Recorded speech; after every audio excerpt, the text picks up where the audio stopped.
الشيطان الرجيم بسم الله الرحمن الرحيم الحمد لله رب العالمين والصلاة والسلام على سيد الأنبياء والمرسلين وعلى آله وأصحابه أجمعين أما بعد صدر مجلس اساتذہ کرام جناب مہمان خصوصی صاحب اور میرے عزیز ساتھیوں السلام علیکم ورحمۃ اللہ وبرکاتہ۔ آج کے اس یوم آزادی کے موقع پر میرا موضوع سخن ہے کیا ہم واقعی آزاد ہیں؟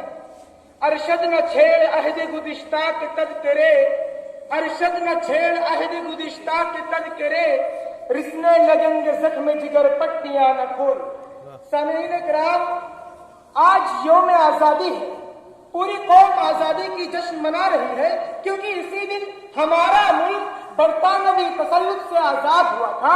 لیکن سوال یہ ہے کہ کیا ہم آزادی کے حقیقی مفہوم کو جانتے ہیں؟ کیا ہم واقعی آزاد ہیں؟ اسی طرح کے سوالات آج ہماری آزادی پر سوالیہ نشان لگا رہے ہیں، بلکہ آزادی کی اصل روح اور مقصد سے ہمیں دور کر رہے ہیں۔ ملک کے مفاد پرست تو اپنے ذاتی مفاد کی روٹیاں سینکنے پر تلے ہوئے ہیں، اور مجاہدین آزادی کی شہادت کو، وہ مجاہدین جنہوں نے اس دیش کی آزادی کے لیے جنگ میں اپنے سر کو اپنے تن سے جدا کروا لیے، انہیں مجاہدین آزادی کی شہادت کو مذہب، ذات پات اور پارٹی کے بینر سے جوڑ کر دیکھ رہے ہیں۔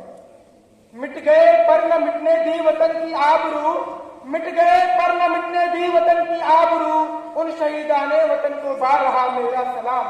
سامعین کرام، آزادی کے اتنے سالوں کے بعد ملک میں بہت سے ایسے طبقات آج بھی ہیں جو آج بھی آزادی کا انتظار کر رہے ہیں۔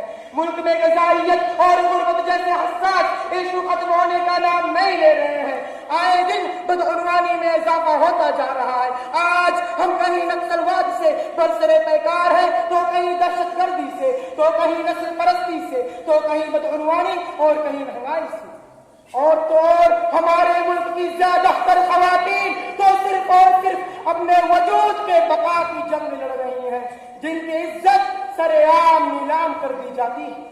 آج بھی انہیں انتظار ہے اس آزادی کا جو ایک عورت کو اس کی اصل شناخت دلانے میں مدد کرے اور اس کے وقار کو بڑھانے کا ذریعہ بنے۔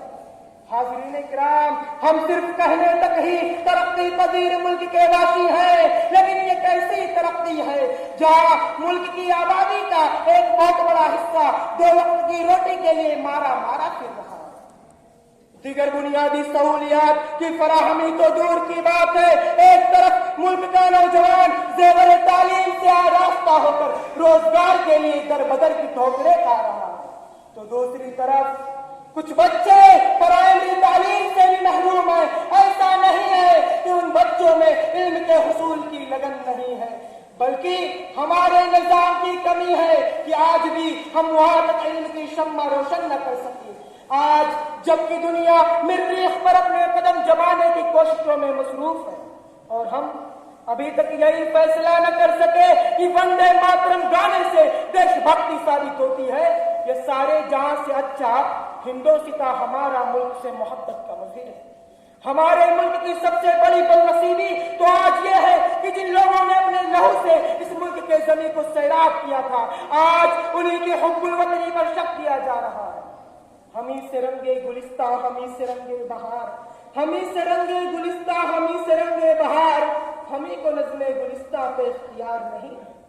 اخیر میں ارباب اقتدار سے یہی اپیل ہے کہ جہاں جہاں فرقہ پرست سرگرم ہے ان کے خلاف حکومت سخت قدم اٹھائے، تبھی ان کے خلاف حکومت سخت قدم اٹھائے اور مسلمانوں سمیت تمام اقلیتوں کو یہ احساس دلائے کہ ہاں وہ واقعی میں آزاد ہیں، اور حکومت کے نمائندے نفرت پھیلانے کے بجائے دوستی، امن اور بھائی چارہ کا پیغام دے، تبھی حکومت کے نمائندے سیوک کہلانے کے اصل حقدار ہوں گے، ورنہ سب کا ساتھ سب کا وکاس کا معنی بے معنی ہوگا اور ہم صرف رسمی جشن آزادی مناتے رہیں گے۔ ایک شور ہے فضا میں کی آئی ہے صبح نو، ایک شور ہے فضا میں کی آئی ہے صبح نو، کہتا ہے دل مگر یہ ہماری صحت ہے۔ آخر میں اللہ رب العالمین سے دعا ہے کہ ہماری اس وطن کی حفاظت کریں اور ہم سب کو اپنے حفظ و امان میں رکھیں۔